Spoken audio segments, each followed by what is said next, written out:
QGIS est une application SIG professionnelle, libre et open source de la Fondation géospatiale OSGeo. QGIS est un SIG convivial, compatible avec Linux, Unix, macOS, Windows et Android, et intègre de nombreux formats, vecteurs, rasters, bases de données et fonctionnalités. Allez, je vous propose de rentrer directement dans le vif du sujet et de manipuler nos premières données dans QGIS. Nous avons ici à gauche dans mon écran plusieurs couches qui peuvent s'afficher, se désafficher.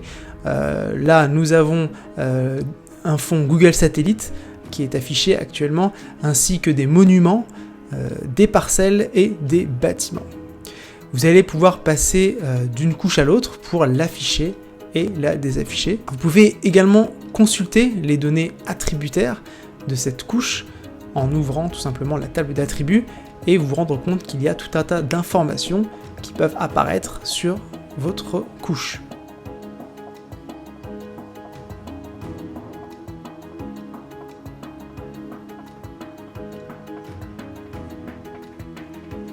Vous pouvez sélectionner votre entité et voir un peu sur la cartographie où elle se situe.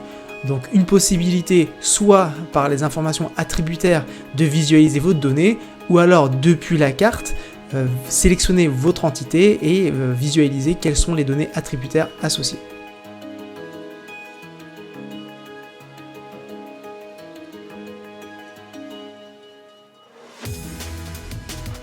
Une fois dans votre table attributaire, vous pouvez décider ou non d'afficher les données des objets sélectionnés, des objets visibles sur la carte, ou tout simplement toutes les informations de la couche.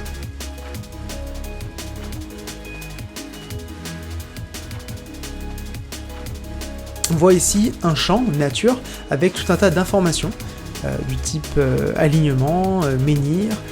Donc l'idée ici est d'aller catégoriser notre information selon donc le champ nature. On pourrait catégoriser l'information avec le champ type où on a ici en l'occurrence les alignements, les habitats, les tertres, entre autres, ou aller dans le champ nature et retrouver ce que l'on avait juste avant dans la table attributaire, c'est-à-dire en l'occurrence les menhirs, les habitats, les stèles, etc. Donc là, si j'applique, je me rends compte que la couleur de mes objets a changé, tout du moins l'intérieur de mes objets. Donc là, on voit qu'il y a eu donc une analyse thématique, donc le thème c'est la nature, et donc l'analyse thématique permet de différencier les différents objets selon leur nature. On peut évidemment personnaliser le style. Ici on avait un contour orange qui était permanent, on peut le désafficher pour retrouver tout simplement ne pas mettre de contour et catégoriser avec uniquement la couleur intérieure.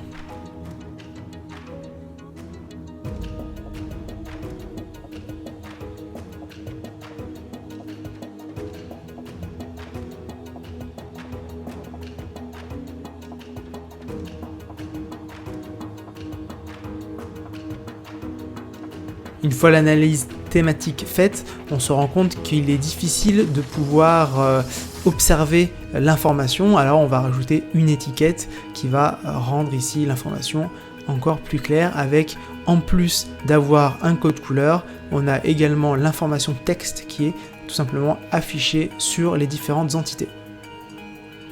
On remet notre fond de carte Google Satellite et on observe un peu plus en détail nos objets dans leur environnement. Allez, maintenant, je pars sur une analyse. Je souhaiterais garder uniquement les monuments d'une commune en particulier. Là, on voit que j'ai plusieurs communes qui sont ici différenciées par leur code INSEE ou leur code postal. L'idée est de savoir déjà dans un premier temps quelle est la commune qui m'intéresse. Donc je vais zoomer ici sur ma zone qui m'intéresse. Je vais afficher uniquement les attributs de ma zone d'intérêt et je me rends compte que c'est le code 56034 qui correspond à la commune. Donc je peux, grâce à une requête attributaire, demander d'afficher, de sélectionner toutes les parcelles qui sont dans la commune qui a comme information 56034. Donc là on est sur une sélection pseudo SQL et j'ai tous mes objets qui sont sélectionnés ensuite en jaune. On peut imaginer exporter cette sélection pour en faire une nouvelle couche. Donc une fois que j'ai des entités sélectionnées, je peux exporter uniquement ce qui est sélectionné et créer ainsi une donnée, créer une couche qui sera donc ici toutes mes parcelles appartenant à ma commune 5634.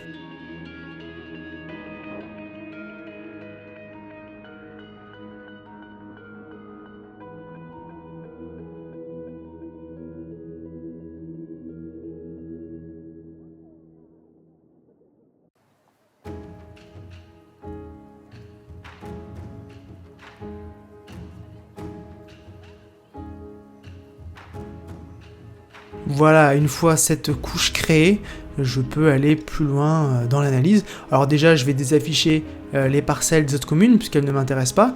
Et puis, je vais changer le style. Alors là, je pourrais manuellement modifier le style de cette nouvelle couche. Ou alors, je peux me dire que le style de ma couche précédente, donc ma couche parcelle, me va bien.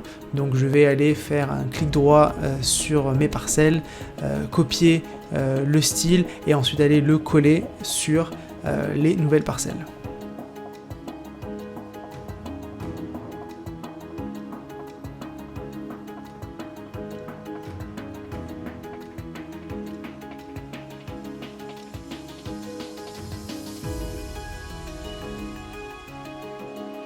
Allez, c'est parti, on fait notre première sélection par localisation. Je souhaite sélectionner tous les monuments qui sont à l'intérieur ou qui intersectent ma commune. Je vais choisir le prédicat intersect, donc ma commune, et j'ai une sélection spatiale qui est faite. Là, tous mes monuments qui sont dans ma commune sont sélectionnés. Et ensuite, même histoire, je pourrais tout à fait imaginer exporter cette sélection pour pouvoir créer une nouvelle couche, ou alors simplement visualiser et se dire bon bah voilà, toutes mes données qui correspondent à ma sélection spatiale sont affichées actuellement en jaune. Je pourrais imaginer ouvrir la table attributaire, regarder quelles sont ces informations puisqu'elles seront en surbrillance, en bleu plus précisément. Ou alors je peux continuer mon analyse et aller rajouter une couche. Ici on va rajouter une couche de commune. J'ajoute une couche commune. Et puis je me rends compte que finalement, au lieu de sélectionner tous mes monuments selon les parcelles, j'aurais pu tout simplement les sélectionner selon cette commune. C'est une façon différente de faire, on n'a pas forcément toujours la donnée sous le coude. Là en l'occurrence je l'ai, donc tant mieux. On va retirer les étiquettes pour voir un peu plus clair. Et on va partir donc sur une nouvelle sélection.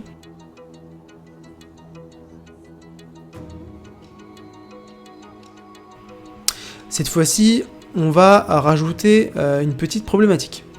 Admettons, je ne veux pas sélectionner mes bâtiments, mes monuments qui sont dans ma commune, je veux tous mes monuments qui sont à 500 mètres de ma commune, donc à l'intérieur et à 500 mètres de ma commune. Donc là, l'idée, c'est d'aller utiliser un outil de géotraitement qui s'appelle le tampon, qui va me permettre de créer ce buffer autour de ma commune, de la distance désirée, en l'occurrence ici 500 mètres, et donc autour de ces 500 mètres, je vais pouvoir sélectionner ensuite dans un second temps avec la sélection spatiale mes monuments.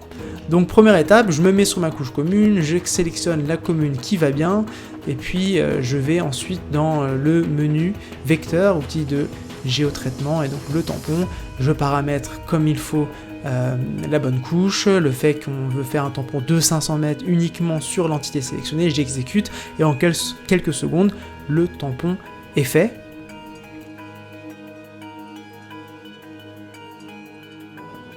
Et donc l'étape suivante sera de sélectionner les monuments donc, qui sont dans les 500 mètres du tampon. On n'hésite pas, on prend le réflexe de mettre à jour son style pour pouvoir voir plus clair. Hein. Donc c'est ce qu'on fait actuellement.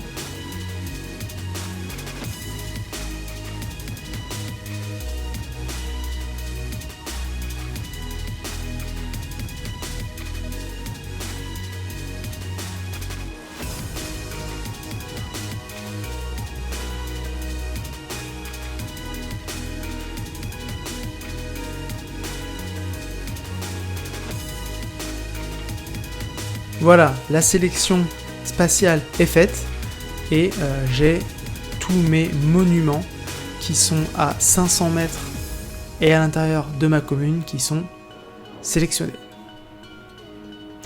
Donc là, on est vraiment dans la relation spatiale et on l'a vu, qu'on avait également des informations attributaires, des informations texte, qu'on appelle aussi le champ sémantique, qui vont également pouvoir être exploités pour aller plus loin donc, dans nos analyses, dans nos recherches.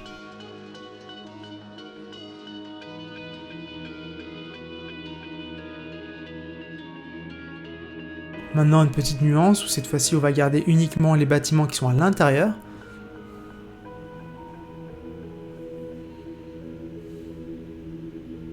Je les exporte pour garder uniquement les monuments à 500 mètres.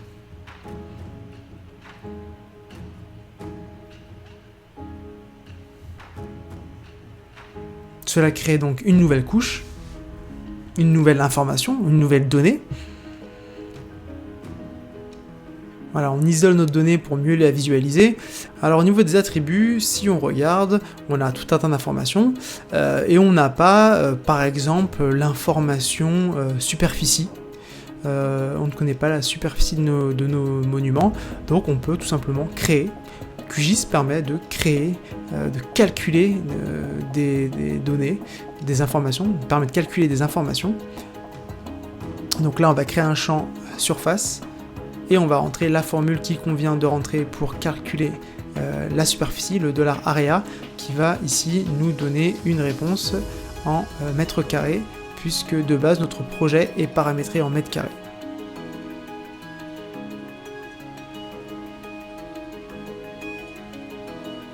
On va ensuite créer une couche de centroïde qui va nous permettre de créer un point au milieu de chaque polygone.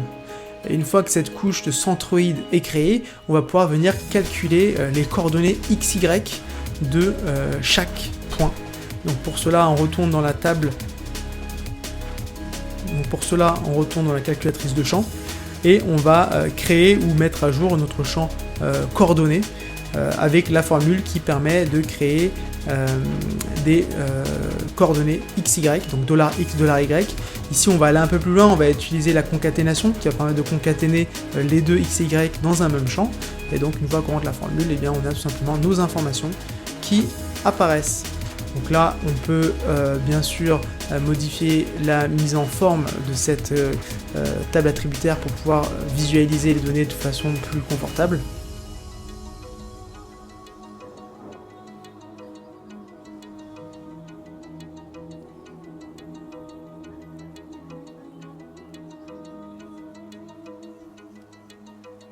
Je peux consulter les informations des objets avec le petit outil information.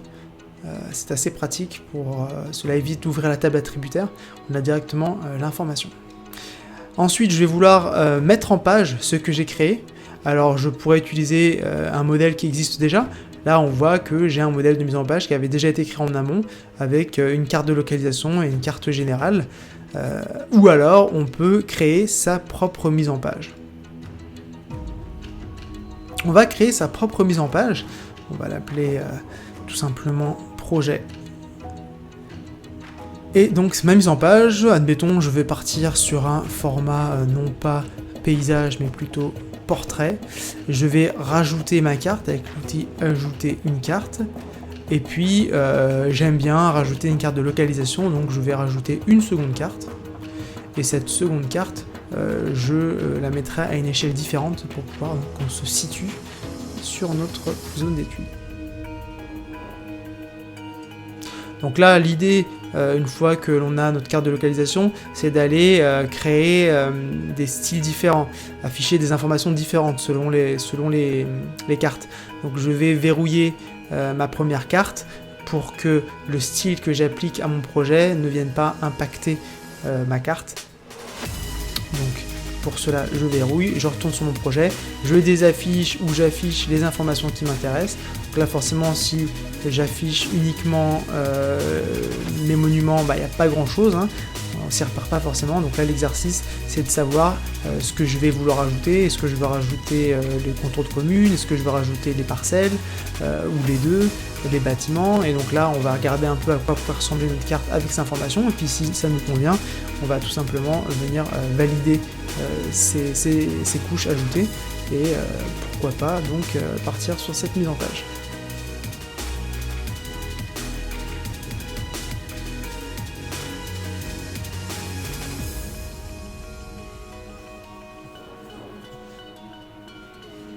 Une fois nos cartes ajoutées, on va pouvoir faire de la cartographie finalement et ajouter tous les éléments de cartographie qui vont bien. Alors déjà, on pourrait manuellement préciser que notre zone d'étude est à cet endroit-là, hein. Alors on pourrait aussi l'automatiser, mais là pour cet exemple, on a décidé de vous montrer comment le faire manuellement, mais on pourrait imaginer faire quelque chose d'automatisé.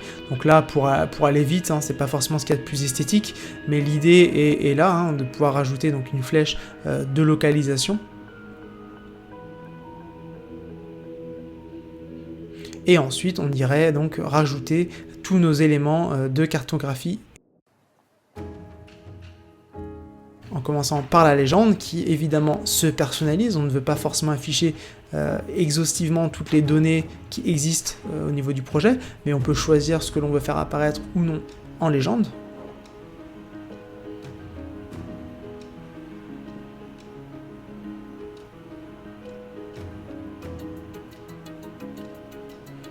L'échelle qui évidemment se personnalise aussi. On va rester sur l'échelle basique pour cet exemple. On n'oublie pas la flèche nord. Par défaut, une flèche est proposée, de même, elle peut se personnaliser. Donc là, on est sur un travail de mise en page ou de cartographie, où on va essayer de faire quelque chose, de faire rentrer tous nos éléments dans notre espace. Là, évidemment, pour cet exemple, ne prenez pas ce cas comme un modèle de mise en page cartographique. L'idée est plutôt de vous montrer comment cela fonctionne. Donc, soyez indulgents.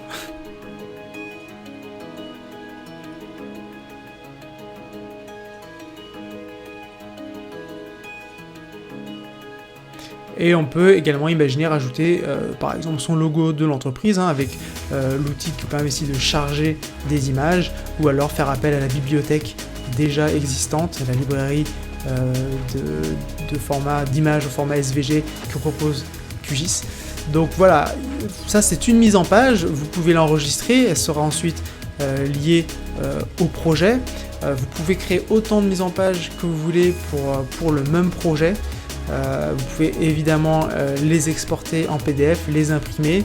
Donc là on est sur la finalité, notre analyse, on a rajouté nos données, on a fait notre analyse, on a joué un peu sur les couleurs, sur le style, on est rentré dans la mise en page et on termine avec donc un export de notre cartographie.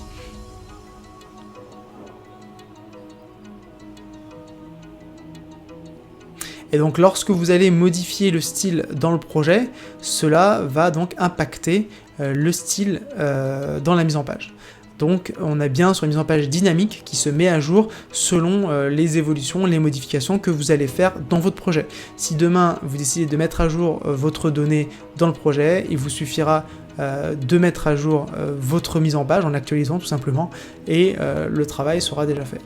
Donc là, si je crée une nouvelle mise en page, je peux faire une nouvelle carte. Cela ne supprimera en rien la première carte réalisée en amont.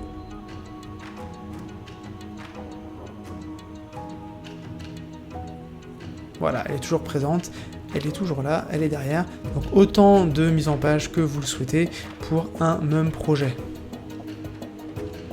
Voilà un peu une présentation assez succincte de ce que peut faire QGIS lorsque l'on débute. J'espère que vous avez apprécié, et si vous avez des questions, n'hésitez pas à nous contacter, que ce soit en commentaire de cette vidéo ou alors en contactant directement Geosoft avec les informations que vous retrouvez affichées à l'écran. Merci à vous, au revoir.